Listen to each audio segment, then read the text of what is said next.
Պարոն նախագահ, այս գործի առնչությամբ ունեք դիտարկումներ, երկրորդ շնչառություն են տվել, ինչու։ Ինչ ասեմ, դժվարանում ասել, ինձ համար ինչ տարբերություն, մեկն է, երկուսն է, թե չորսն է, չորսն էլ կա, էլի։ Պարոն նախագահ, հիմա որ Դավիթ Համբարձումյանին արդեն ձերբակալեցին, կալանավորեցին,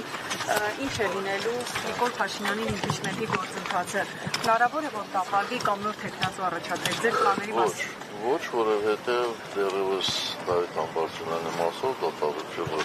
օրինական ուժի մեջ չի մտել, բնականաբար փաստաբանները ժողովրդարկելու են եւ այդ ընթացքում նա բոլոր իրավունքները պաշտպանում են, այնպես որ Դավիթ Համբարձումյանը մնալու է մեր թեկնածուն իմպիչմենթի գործով որպես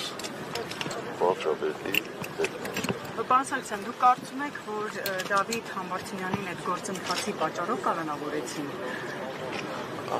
քաղաքական պատճառներով։ Ոչ միայն այդ գործընթացի, երկիր խորաշման պատճառով։ Ես չգիտեմ, ես խնդրել եմ մեր Սարգսյանում իրավական հարցերով զբաղվողներին խնդրել տեսնել արդյոք այդ հոդվածով այդպիսի պատժաչափ երբևէ կիրառել է, դեռևս ինձ պատասխան չեն տվել, որ կիրառվել է թե չէ, շատ դաժան որոշում են ուղղակի կայացրել, այն պարզ պատճառով, որպեսզի համաներումը որևէ ազդեցություն չունենա։ Պարոն Սարգսյան, ընտրություններին ամիսներ է ամրացել այդ ամենը, մի քիչ կպատմեք ձեր պլանների մասին, օրինակ դաշինքներ, չգիտեմ, ինչ տարբերակներ եք մտածում, որ Նիկոլ Փաշինյանի իշխանությանը կուղարկեք, օրինակ, ինչ ռեալ գործընթացներ կան, օրինակ, ինչ պլաններ կան։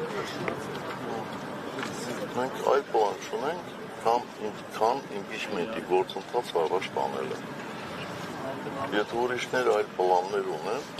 այլ առաջարկություններ ունեն, մենք հաջողելով դա կլսենք։ Ինչ եք ասում։ Պարոն Սարգսյան, գնալով վիճակը երկրի կարծես վատանում է, եկեղեցու դեմ արշավել, կալանավորներ, քաղաքական հետապնդումներ, այսպես քրեականի տակ։ Այս ամենում դուք ձեզ երբ որ մնում եք մենակ, մեղավորության զգացում ունենում եք։ Եթե նույնիսկ այս փոքր խմբում մեկը կա, որ կասի երբեք ինքը մեղավոր չի եղել։ Դա ասոցվի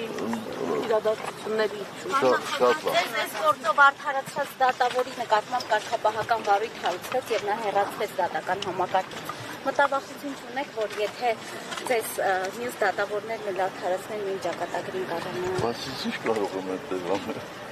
Դատավորները իրենք են որոշում արդարադատություն ապահովել, թե անձնական